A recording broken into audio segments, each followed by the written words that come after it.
আমার জীবনে প্রথমে ঈদগাহে নামাজ পড়তে আসছি এবং হয়তো শেষই।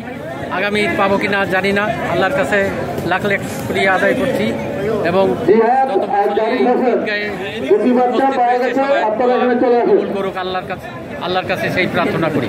আল্লাহর রহমতে মোটামুটি আল্লাহ পাক ঈদ ভালোই করাইলো। ইনশাআল্লাহ আগামীতে জন্য করতে পারি, আল্লাহ যেন তৌফিক দান করে। আমরা সবাই সবার জন্য দোয়া করি, আল্লাহ পাক সবাইকে সুস্থ রাখুক।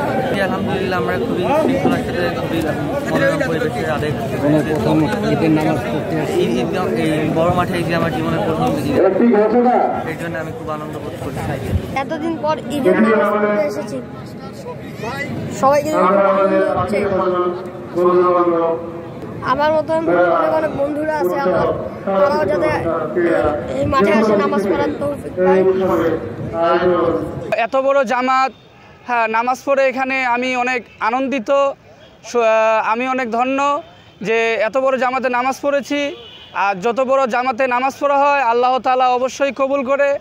জানি যে এখানে অনেক সৌভাগ্যবান লোকেরা আছে, তাদের ওসিলায় আল্লাহ তাআলা আমাকেও কবুল করবে। আর এখানে আসে আমি অনেক আনন্দিত যে এখানে প্রায় 6 থেকে 7 লক্ষ মুসল্লি এখানে নামাজ পড়েছে। আমরা সবার কাছে আমার রিকোয়েস্ট যে আপনারা সবাই এখানে আসবেন, আশা করি অনেক ভালো লাগবে। এই গড়া শহীদ ময়দান, দিনাজপুর। এটা সবথেকে বড় আমাদের দেশের মধ্যে একটা ঈদগাহ ময়দান, আসতে পেরে অবশ্যই ভালো লাগছে। এই মিনারটা হওয়ার পর আসলে আমরা আগে কখনোই জানতাম না যে আমাদের দেশে এত বড় একটা ঈদগাহ ময়দান আছে। 10 লাখ মুসল্লি কখনো নামাজ পড়েনি একসাথে নামাজ পড়ে।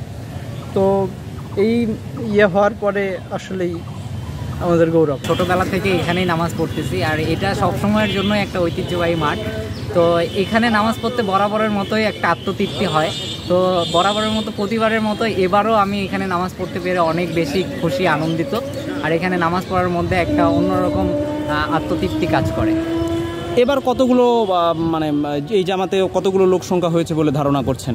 আসলে প্রতিবারই তো হচ্ছে এটা এশিয়ার সর্ববৃহৎ জামাত হয়, তো প্রতিবারের মতো এবারও অনেক মানুষ হয়েছে। আমার মনে হয় প্রায় 10 লাখের মতো মানুষ এখানে নামাজ পড়েছি আমরা একসাথে।